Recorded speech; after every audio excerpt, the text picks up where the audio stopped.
Chapter 3 discovering टट the saga continues को। इसके ऑथर हैं A.R. विलियम्स। इस चैप्टर में ऑथर सबसे पहले हमको बताते हैं कि जो किंग टट थे वो एक टीनेजर थे तभी उनकी डेथ हो गई थी। वो एक बहुत ही पावरफुल फैमिली से बिलोंग करते थे जिन्होंने इजिप्ट पर रूल किया था, और उनकी जो फैमिली थी उन्होंने बहुत ज्यादा सेंचुरीज तक इजिप्ट पर रूल किया था। और जो किंग टट की जो बॉडी थी उसे डिस्कवर किया था उनके टोम में 1922 में। और जब इनकी बॉडी को डिस्कवर किया गया था तब बहुत ही ज्यादा डाउट्स और स्पेकुलेशंस किए गए थे कि आखिर इनकी डेथ हुई कैसे थी। और मोस्ट प्रोबेबली सभी ये मानते थे कि इनका मर्डर हुआ था, क्योंकि इसकी सबसे ज्यादा पॉसिबिलिटी थी, क्योंकि उनकी डेथ बहुत ही यंग एज में हो गई थी। और फिर ऑथर बताते हैं कि जिस टाइम में ये स्टोरी अभी लिखी जा रही है उस टाइम में किंग टट को उससे जब पहली बार निकाला गया था उससे 80 इयर्स से ज्यादा हो गए थे, और अब इस टाइम पर उसका एक सीटी स्कैन होने जा रहा था जिससे हमें न्यू क्लूज मिलने वाले थे कि आखिर उनके साथ क्या हुआ था।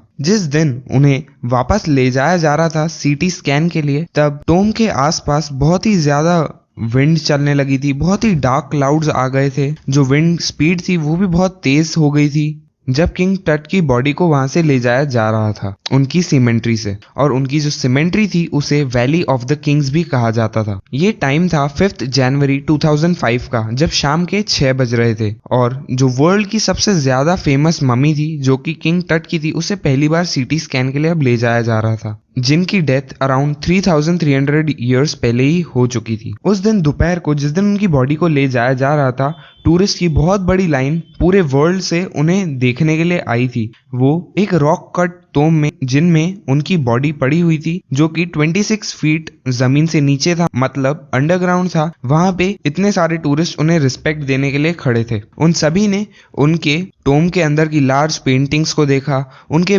बरियल चेम्बर्स को देखा और किंग टट की कॉफिन को देखा जो कि पूरा गोल्ड से बना हुआ था। और जो सबसे स्ट्राइकिंग फीचर था उस मम्मी का वो था उसका कॉफिन लिड जो कि पूरा एक मम्मी के शेप से ही बना हुआ था। उस समय सारे जो विजिटर्स वहां पे खड़े थे कुछ गाइड बुक्स को पढ़ रहे थे और आपस में बातें कर रहे थे, कुछ साइलेंटली खड़े थे और सोच रहे थे कि आखिर इस किंग की डेथ हुई कैसे थी, और कुछ फेरो के कर्स को भी विस्पर कर रहे थे या उसके बारे में सोच रहे थे जो कि था डेथ और misfortune falling upon those who disturb him. और इस बारे में डिस्कस कर रहे थे। इसका मतलब था कि अगर किंग टट की बॉडी को कोई भी डिस्टर्ब करेगा तो हो सकता है उस पे या फिर बुरी किस्मत आ जाए या फिर उसकी डेथ हो जाए। और इस बारे में वो डिस्कस कर रहे थे कि क्या ये कर्स सच है या नहीं। उसके बाद जो secretary general of Egypt supreme council of antiques होते हैं जिनका नाम है जाही हवास, वो कहते हैं कि जो कुछ कार्टर ने 1920 में इस मम्मी के साथ किया है उसके कारण ही इस मम्मी की कंडीशन इतनी खराब है।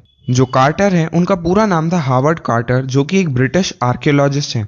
उन्होंने ही टट के टोम को डिस्कवर किया था 1922 में बहुत ही रिसर्च और सर्चिंग करने के बाद। और जब उन्होंने इस टोम को डिस्कवर किया था तो उनके सारे एंटीक्स, उनकी जो सारी चीजें थी वो सब वैसी की वैसी थी और सभी कंप्लीट थी, उनमें से कुछ भी निकाला नहीं गया था। और वो ये भी बताते हैं कि ये आज तक की सबसे ज्यादा रिचेस्ट रॉयल फैमिली का कलेक्शन था जो आज तक डिस्कवर हुआ था, जिसमें बहुत सारे आर्टिफैक्ट्स थे गोल्ड के और इस तरीके की बहुत सारी चीजें थी। और वो इतनी ब्रिलियंट थी कि उन्हें देख के ऐसा लगता था कि शायद उन्होंने इसीलिए इन सब चीजों को वहां रखा है कि अगर कभी किंग टट जैसे कि वापस अपनी लाइफ में वापस आ जाएंगे तो वो इन सब चीजों के साथ रहेंगे। और किंग टट का जो टोम था वो उस टाइम की एक सेंसेशनल डिस्कवरी बन गया था। इस चीज पे बहुत ज्यादा अटेंशन दिया गया था। और किंग टट के टोम के साथ उनके board games, bronze razors, garments, खाने के बॉक्सेस और वाइन इस टाइप की चीजें भी रखी गई थी। और फिर इनके बारे में रिसर्च महीनों तक चलती रही। इनको रिकॉर्ड किया गया कि इनके फ्यूनररी ट्रेजर्स में, मतलब उनकी जब बरियल सेरेमनी हुई थी तब उनके ट्रेजर में क्या क्या रखा गया था, इन सब चीजों को इन्वेस्टिगेट किया गया था। उसके बाद कार्टर ने 3 नेस्टेड कॉफिन्स को इन्वेस्टिगेट करना चालू किया था। जब उन्होंने पहले कॉफिन को खोला तो उसमें कुछ ड्रेसेस पड़ी थी, उस पे कुछ मालाएं चढ़ी हुई थी, willows, olive leaves, wild celery, lotus petals और कॉर्नफ्लावर्स की, जो ये बताते हैं कि शायद जो बरियल का टाइम था वो मार्च या अप्रैल का था, क्योंकि ये जो फ्लावर्स और ये जो लीव्स जो उस बरियल सेरेमनी में उन पर चढ़ाई गई थी, जो उन कॉफिन्स में मिली थी, वो सब मार्च या अप्रैल के टाइम पर ही यूजुअली मिलती हैं। और जब कार्टर ने फाइनली मम्मी को रिसर्च करना स्टार्ट किया तब उन्हें एक प्रॉब्लम आ गई कि एक्चुअल में जब उस मम्मी को उस कॉफिन में रखा गया था तो उसमें कुछ रिचुअल रीजंस डाले गए थे जिससे उनकी मम्मी खराब ना हो। पर अब जब कार्टर ने उस कॉफिन को खोला है तो जो रीजंस थे वो जो कॉफिन के बॉटम से थे वो बिल्कुल वहां पर जाकर सॉलिड हो गए थे, जिसके कारण जो मम्मी थी वो उस कॉफिन के अंदर ही अटक गई थी और कार्टर की बहुत कोशिश करने के बाद भी उसे वो बाहर नहीं निकाल पा रहा था। जो कार्टर था उसने सन की पावर को भी यूज करने की कोशिश की, क्योंकि इजिप्ट में जैसा कि हम जानते हैं सन की हीट जो रहती है वो बहुत ज्यादा रहती है। तो उसने जो मम्मी थी उसको बाहर सनशाइन में भी रख दिया था, जिससे उसने सोचा था कि जो कॉफिन है वो बहुत ज्यादा गर्म हो जाएगा, जिससे जो रेजिन है वो थोड़ा लूज पड़ जाएगा, जिससे मम्मी बाहर आ जाएगी।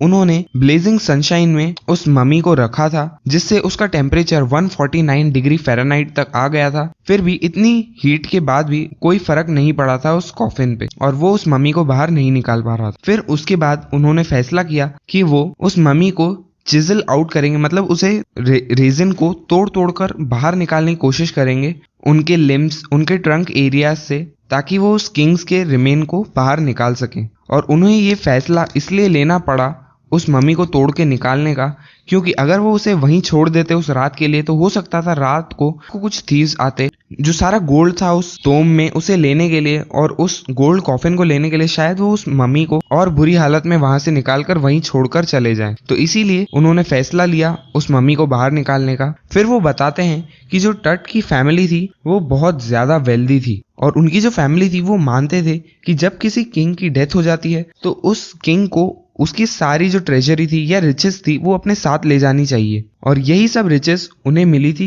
किंग टट के टोम में, जिसमें बहुत सारे गोल्ड के ऑर्नामेंट्स जैसे precious collars, inlaid necklaces, bracelets, rings, amulets, ceremonial apron, sandals, sheets of his finger and toes, और जो पूरा कॉफिन था जो मम्मी शेप का था और उसका जो मास्क था सभी गोल्ड से बने हुए थे। और ऐसी बहुत सारे आर्टिफैक्ट्स उस टोम में मिले थे जो हमें बताते हैं कि उस टाइम पर उनकी फैमिली कितनी रिच थी। इसके बाद ऑथर बताते हैं कि जो कार्टर था उसने मम्मी के सारे मेन जॉइंट से उसे तोड़कर निकालने की कोशिश की, जैसे कि उनके हेड को अलग कर दिया और उनके मेजर जॉइंट से उस मम्मी को बाहर निकाल लिया। और जब उन्होंने मम्मी को बाहर निकाल लिया था तब उन्होंने इन सब पीसेस को साथ में असेंबल किया एक वुडन बॉक्स में जिसमें सैंड भरी हुई थी, जिससे उस मम्मी को पैडिंग मिल रही थी ताकि और डैमेज न हो उस मम्मी को। इसके बाद ऑथर हमें बताते हैं कि आर्कियोलॉजी जो है वो अब बिल्कुल चेंज हो चुकी है। जो आर्कियोलॉजी है अब वो कुछ ट्रेजर्स या इन गोल्ड के आर्टिफैक्ट्स से ज्यादा फोकस उन डिटेल्स पे करते थे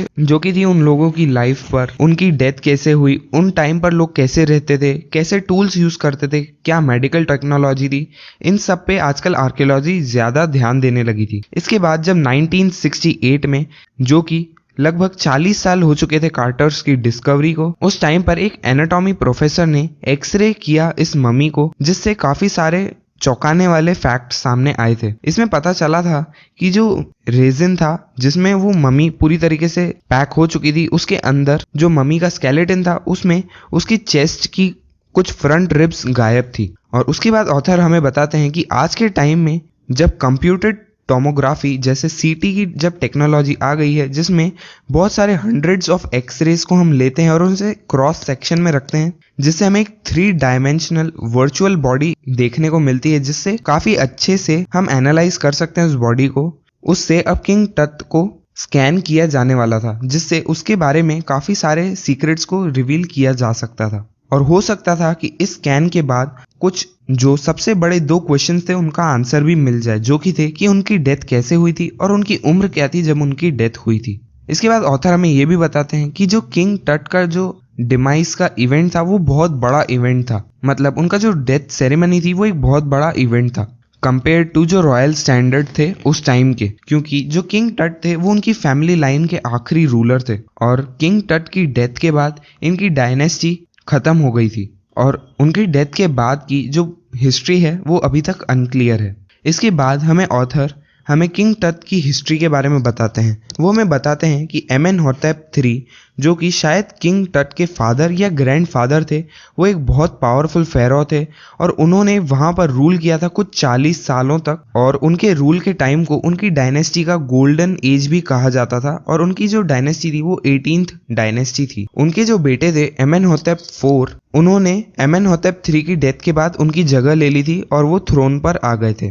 और जो एमेनहोटेप IV का टाइम था वो इजिप्ट की हिस्ट्री का सबसे स्ट्रेंज टाइम था। जो उस टाइम के न्यू फेरो थे एमेनहोटेप IV, उन्होंने अथेन की वर्शिप को प्रमोट किया, जिसका मतलब था द सन डिस्क। उन्होंने अपना नाम एमेनहोटेप से अखेनातेन भी चेंज कर दिया था, जिसका मतलब था सर्वेंट ऑफ अथेन। और उन्होंने अपने इजिप्ट का जो रिलीजियस कैपिटल था उसे भी थीबिस से चेंज करके अखेनतातेन पर कर दिया था, जिसे हम आज की डेट में अमरना भी कहते हैं। और फिर इस नए रूलर ने जो अमून थे, उस टाइम के गॉड थे, उनकी भी इमेज पर अटैक किया। उनकी जो टेम्पल्स थे उन्हें क्लोज करवा दिया, उनके जो स्टैचूज थे उन्हें हटवा दिया, और इस टाइप की चीजों को उन्होंने एग्जीक्यूट किया। और इसे रे जॉनसन, जो कि है director of university of Chicago research centre, वो कहते हैं कि ये इजिप्ट का सबसे हॉरिफिक टाइम रहा होगा। इस फेरो की फैमिली जो कि इतने सेंचुरीज से रूल कर रही थी, इनके कारण अब ये एक एंड पे आ गई थी। और इसके बाद अखेनातेन का जो बिहेवियर था वो बहुत ही अनयूजुअल हो गया था। इसके बाद जब अखेनातेन की डेथ हुई, तब एक मिस्टीरियस रूलर जिसका नाम था स्मेनखखारे, वो थ्रोन पर आ गए। और वो इतने छोटे टाइम पर थ्रोन पर आए और चले गए कि इनका हार्डली कोई ट्रेस भी है कि ये इनकी हिस्ट्री क्या थी, और इनके बारे में कोई भी इंफॉर्मेशन नहीं है। इसके बाद जब स्मेनखखारे थ्रोन से हटे तो इनकी जगह आए तूतनखातेन, जो कि बहुत ही यंग रूलर थे, जिन्हें हम किंग टट कहते हैं आज की डेट में। और जैसे ही तूतनखातेन, जो कि एक बॉय किंग है, वो जैसे ही थ्रोन पर आए, उन्होंने अपना नाम चेंज कर तूतनखामुन कर दिया था, जिसका मतलब था लिविंग इमेज ऑफ अमून। और उन्होंने जो पुराने तरीके थे वर्शिप के गॉड अमून के, जो कि अखेनातेन ने हटवा दिए थे, उन्हें रिस्टोर करने की कोशिश की। और फिर कुछ 9 सालों तक रूल करने के बाद वो अनएक्सपेक्टेडली उनकी डेथ हो गई। इसके बाद ऑथर हमें बताते हैं कि इजिप्ट में इतनी ज्यादा ममीज हैं कि इसके बारे में कोई नहीं जानता है।